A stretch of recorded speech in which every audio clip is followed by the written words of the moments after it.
Recently, I was following the kind of arguments and the points made by the Honorable Governor of Tamil Nadu, K.N. Ravi, on Bishop Caldwell. I'm wondering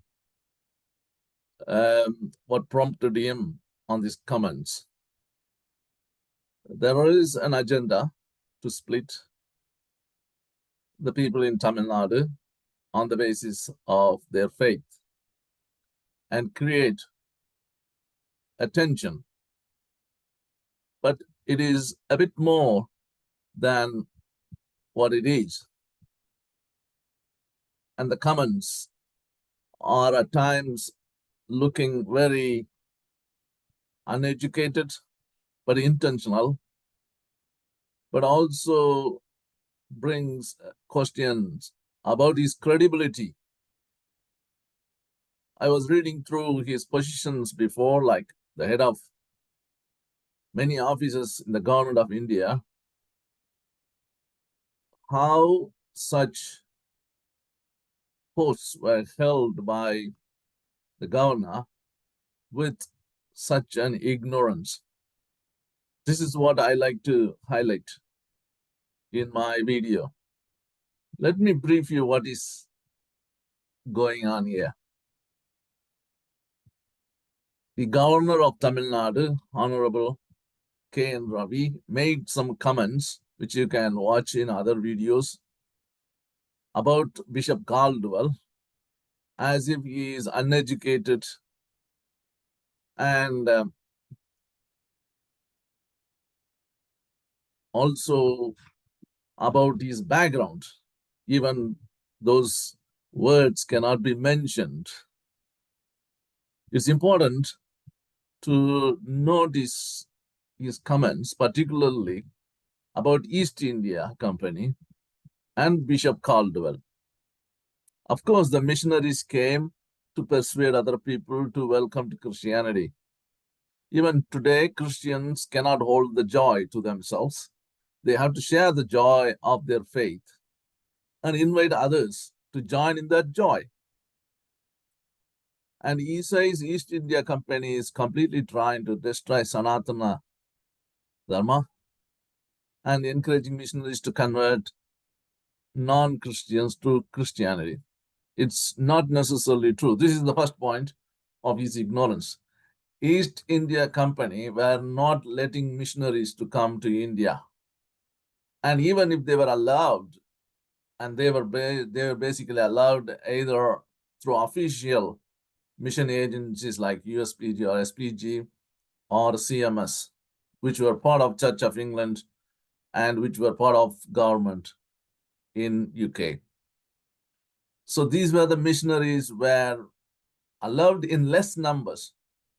And so East India Company clearly banned missionaries in those places which are creating conflicts or tensions because of the conversions. So East India Company was very clear in their approach to stop Christianity or to reduce Christian missionaries' activities in India so that it would not affect their business. That is very clear.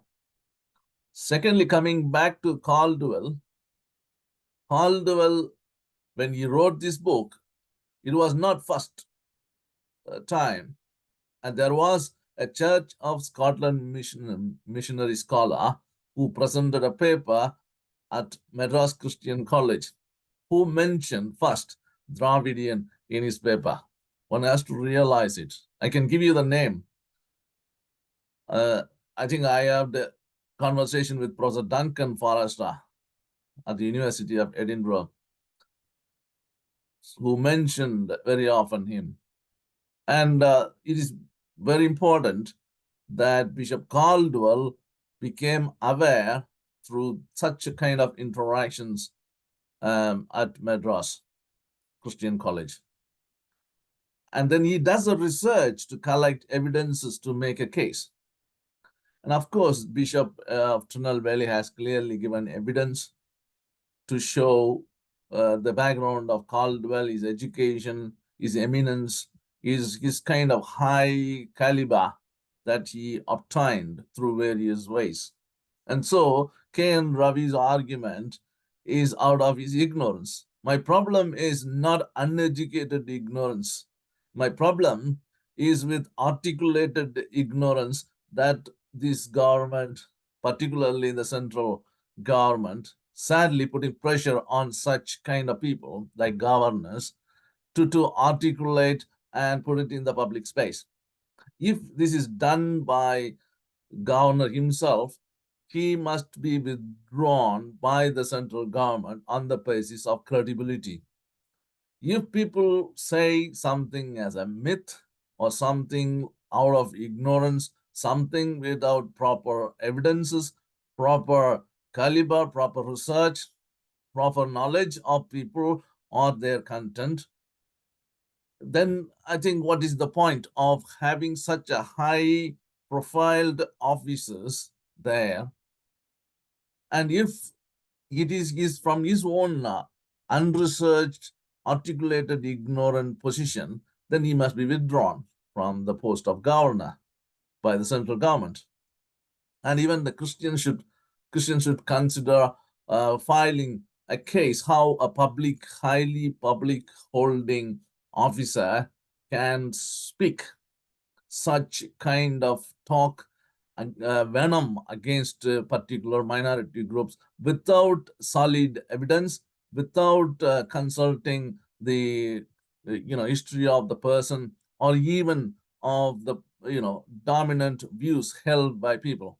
And the other point is he's also saying many Christian institutions, all the Christian institutions, you would say that they forced people to become Christians before they got admission into their schools.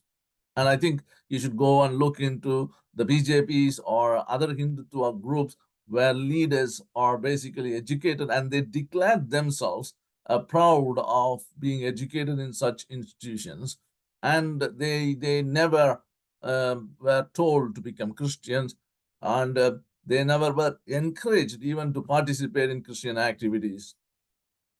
And so the Christianity as a forcible thing is a myth one creates without solid substantial evidence. And then one also makes a case against certain areas where you want to be controversial. Actually, it's not only a Tamil language, which is part of Dravidian, and all the southern languages are part of Dravidian languages.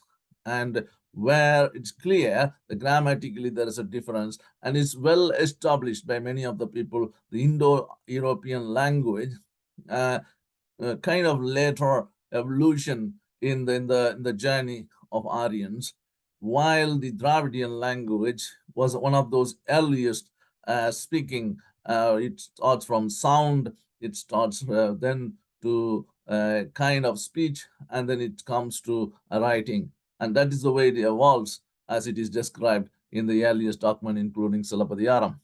So it's very important that K.N. Ravi needs to know this, but he is making a strong case against these, the Dravidian kind of concept, which Caldwell highlighted in his book, and which became the basis for Tamil and other languages to find their distinctiveness and uniqueness, which is very important. He could have made a different argument about conversion. You could have made a different argument about Tamil and other languages. That's a different thing. But focusing on the character and the quality of the personality, such as Caldwell, on the basis of myths, on the basis of unsubstantiated evidences, and without even looking at a simple Wikipedia knowledge. This is very high-profile person talking. I don't know what we call it. He discredited the office itself, and I think it discredits the whole way the governance that is under question. And it's a basic case to make in order that the central government looks into these things seriously, unless they themselves asked him to do so. And this is also important.